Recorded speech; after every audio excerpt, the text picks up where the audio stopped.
Hi Kannada ವೇದ YouTube ಚಾನಲ್‌ಗೆ ಎಲ್ಲ ವಿದ್ಯಾರ್ಥಿನಿಯರಿಗೆ, ಪೋಷಕರುಗಳು ಕೂಡ ಈ ವಿಡಿಯೋ ನೋಡ್ತಿರುವುದಾಗಿರುತ್ತೆ. ಎಲ್ಲರಿಗೂ ಕೂಡ ಸ್ವಾಗತನ ತಿಳಿಸ್ತಾ ಎಸ್ಎಸ್ಎಲ್ಸಿ ಪೂರ್ವ ಸಿದ್ಧತಾ ಪರೀಕ್ಷೆ 2 2026 ಎಸ್ಎಲ್ಸಿ ಪ್ರಿಪರೇಟರಿ ಎಕ್ಸಾಮ್ 2 ಏನಿದೆಯಲ್ಲ 2026ರಲ್ಲಿ ನಡೀತಿರ್ತಕ್ಕಂಥದ್ದು. ಸೊ ಜನವರಿ ತಿಂಗಳ 27, 2026ರಿಂದ ನಿಗದಿಯಾಗಿರೋದಾಗಿರುತ್ತೆ. ಒಂದು ವೇಳಾಪಟ್ಟಿ ಎಲ್ಲ ಪ್ರಕಟ ಆಗಿರೋದಾಗಿರುತ್ತೆ. ಈ ಒಂದು ಪೂರ್ವ ಸಿದ್ಧತಾ ಪರೀಕ್ಷೆ 2ಕ್ಕೆ ತಯಾರಿ ಹೇಗಿರಬೇಕು, ಏನನ್ನ ಓದಬೇಕು ಅಂತಕ್ಕಂಥ ಒಂದು ಪ್ರಶ್ನೆ ಅಭ್ಯರ್ಥಿಗಳಿರುತ್ತೆ. ಮತ್ತೆ ಕೆಲವೊಂದು ತಪ್ಪುಗಳನ್ನು ನೀವು ಮಾಡ್ತಿರ್ತೀರ, ಅದನ್ನ ಮಾಡಬೇಡಿ ಈ ಒಂದು ಪರೀಕ್ಷೆಯಲ್ಲಿ.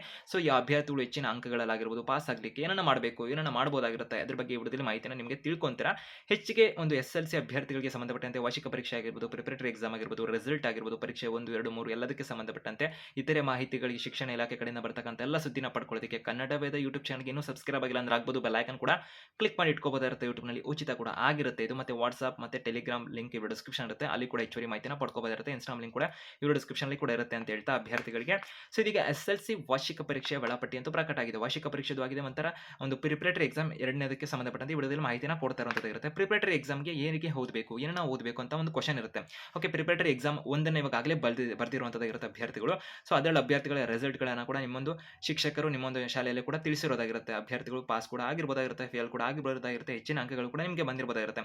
ಸೊ ಇದೀಗ ಅಭ್ಯರ್ಥಿಗಳಿಗೆ ಈ ಒಂದು ಎಕ್ಸಾಮ್ 2ಗೆ ಏನನ್ನ ಪ್ರಿಪೇರ್ ಮಾಡಬೇಕು ಇದಕ್ಕೆ ಸಂಬಂಧಪಟ್ಟಂತೆ ತಿಳಿಸುವಂತಾರೆ. ಮೊದಲನೇದಾಗಿ ಮಾದರಿ ಪ್ರಶ್ನೆ ಪತ್ರಿಕೆಗಳ ಅಭ್ಯರ್ಥಿಗಳು ಒಂದು ಸಾಲ್ವ್ ಮಾಡುವಂಥದ್ದಾಗಿರುತ್ತೆ, ಅದನ್ನ ನೋಡಬೇಕಾಗಿರುತ್ತೆ ಅಂತ ಹೇಳ್ಬೋದಾಗಿರುವಂಥದ್ದು. ಮಾದರಿ ಅಂದ್ರೆ ಮಾಡೆಲ್ ಕ್ವಶನ್ ಪೇಪರ್ ಇರುತ್ತಲ್ಲ, ಅದನ್ನ KSEAB ಕಡೆಯಿಂದ ಅಂದ್ರೆ ಕರ್ನಾಟಕ ರಾಜ್ಯಕ್ಕೆ ಸಂಬಂಧಪಟ್ಟಂತೆ ಶಿಕ್ಷಣ ಇಲಾಖೆ ಕಡೆಯಿಂದ ಇವಾಗ ಏನು ಚೇಂಜಸ್ ಅನ್ನ ಮಾಡ್ಕೊಂಡಿದ್ದಾರಲ್ಲ, ಒಂದು PU ಡಿಪಾರ್ಟ್ಮೆಂಟ್ ಇನ್ನೊಂದು ಮತ್ತೊಂದು ಅಂದ್ರೆ ಕರ್ನಾಟಕ ಶಾಲಾ ಪರೀಕ್ಷೆ ಮತ್ತು ಮೌಲ್ಯ ನಿರ್ಣಯ ಮಂಡಳಿ ಅಂತ ಅಂದ್ಬಿಟ್ಟು, ಸೊ ಆ ಒಂದು ಇಲಾಖೆ ಕಡೆಯಿಂದ KSEAB ಕಡೆಯಿಂದ ಒಂದು ಮಾದರಿ ಪ್ರಶ್ನೆ ಪತ್ರಿಕೆಗಳನ್ನ, ಬ್ಲೂ ಪ್ರಿಂಟ್ಗಳನ್ನ ಈ ತರ ಎಲ್ಲ ರಿಲೀಸ್ ಮಾಡಿರ್ತಾರೆ. ಸೊ ಅದನ್ನ ಅಭ್ಯರ್ಥಿಗಳು ವೀಕ್ಷಣೆ ಮಾಡಬೇಕಾಗಿರುತ್ತೆ. ಸೊ ಅಂದ್ರೆ ಮಾದರಿ ಪ್ರಶ್ನೆ ಪತ್ರಿಕೆಗಳನ್ನ ಸಾಲ್ವ್ ಮಾಡೋದ್ರ ಮುಖಾಂತರ ಸೊ ನಿಮಗೆ ಒಂದು ಹೆಚ್ಚಿನ ಒಂದು ಏನು ಪ್ರಶ್ನೆ ಪತ್ರಿಕೆ ಯಾವ ತರ ಬರ್ಬೋದು, ಹಾಗೆ ಹೀಗೆ ಅಂತಕ್ಕಂಥ ಒಂದು ಡೌಟ್ಸ್ಗಳಿಗೆ ಕ್ಲಾರಿಫಿಕೇಶನ್ ಅಂತೂ ಸಿಗುತ್ತೆ, ಭಯ ಅಂತೂ ಕಡಿಮೆ ಆಗುತ್ತೆ ನಿಮಗೆ.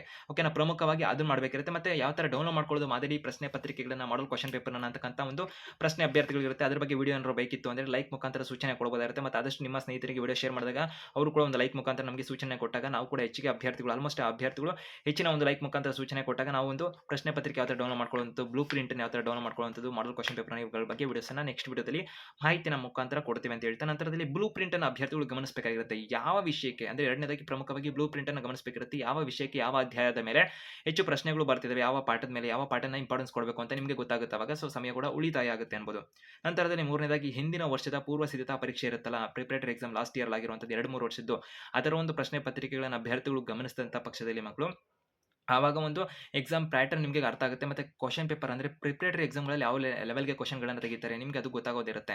ನಂತರದಲ್ಲಿ ಅಭ್ಯರ್ಥಿಗಳಿಗೆ ಪ್ರಮುಖವಾಗಿ ಮಕ್ಕಳಿಗೆ ನಾಲ್ಕನೇದಾಗಿ ಪರೀಕ್ಷೆ 1ರಲ್ಲಿ ಮಾಡಿದಂಥ ಕೆಲವು ತಪ್ಪುಗಳಿರುತ್ತೆ ನಿಮಗೆ. ಅಂದ್ರೆ ನೀವು ಓದೋದೇ ಲೇಜಿ ಆಗಿರುವಂಥದ್ದಾಗಿರ್ಬೋದು, ಅಥವಾ ಈ ಒಂದು ಕೆಲವು ಒಂದು ಟೈಮ್ ಮ್ಯಾನೇಜ್ಮೆಂಟ್ ಮಾಡದೇ ಆಗಿರೋದಾಗಿರ್ಬೋದು, ಅಥವಾ ಸರಿಯಾದ ಒಂದು ರೀತಿ ಬರೀದೇನೆ ಸ್ಪೆಲ್ಲಿಂಗ್ ಮಿಸ್ಟೇಕ್ ಮಾಡೋದಾಗಿರ್ಬೋದು, ಅಥವಾ ಎಲ್ಲ ಕ್ವಶನ್ ಅಟೆಂಡ್ ಮಾಡದೇ ಆಗಿರ್ಬೋದು, ಬೇರೆ ಬೇರೆ ಏನು ಮಿಸ್ಟೇಕ್ಸ್ ಮಾಡಿದ್ರೆ ನಿಮಗೆ ಗೊತ್ತಿರುತ್ತೆ ಅದು. ಸೊ ಆ ಒಂದು ರೀಸನಿಂದ ಕಡಿಮೆ ಮಾರ್ಕ್ಸ್ ಬಂತು ಅಥವಾ ಫೇಲ್ ಆಗಿದ್ದೀರಾ, ಸೊ ಅಥವಾ ಏನೋ ಒಂದು ಮಿಸ್ಟೇಕ್ ಆಗಿತ್ತು ಅಂತಕ್ಕಂಥದ್ದು ನಿಮಗೆ ಗೊತ್ತಿರುತ್ತೆ. ಆ ಒಂದು ಫೋರ್ತ್ ಅಂದ್ರೆ ಇವಾಗ ನಾಲ್ಕನೇ ಪ್ರಮುಖವಾಗಿ ಒಂದನೇ ಎಕ್ಸಾಮ್ನಲ್ಲಿ ಒಂದು ಪ್ರಿಪರೇಟರಿ ಎಕ್ಸಾಮ್ ಏನಾಯ್ತಲ್ಲ ಅದರಲ್ಲಿ ಮಾಡಿದಂಥ ಮಿಸ್ಟೇಕ್ಸ್ನ ಈ ಎಕ್ಸಾಮಲ್ಲಿ ಮಾಡಬೇಡಿ ನೀವು. ಸೊ ಇವುಗಳನ್ನು ಸರಿಯಾದ ರೀತಿ ಪಾಲನೆ ಮಾಡಿದಂಥ ಪಕ್ಷದಲ್ಲಿ ಅಭ್ಯರ್ಥಿಗಳು ನೀವು ಈ ಒಂದು ಸೆಕೆಂಡ್ ಪ್ರಿಪರೇಟರಿ ಏನೇ ಆಗ್ತಿದೆಯಲ್ಲ ಅಭ್ಯರ್ಥಿಗಳಿಗೆ ಪೂರ್ವ ಸಿದ್ಧತಾ ಪರೀಕ್ಷೆ, ಇದರಲ್ಲೂ ಕೂಡ ಹೆಚ್ಚಿನ ಅಂಕಗಳನ್ನು ಗಳಿಸಬಹುದು, ಪಾಸ್ ಕೂಡ ಆಗ್ಬೋದು.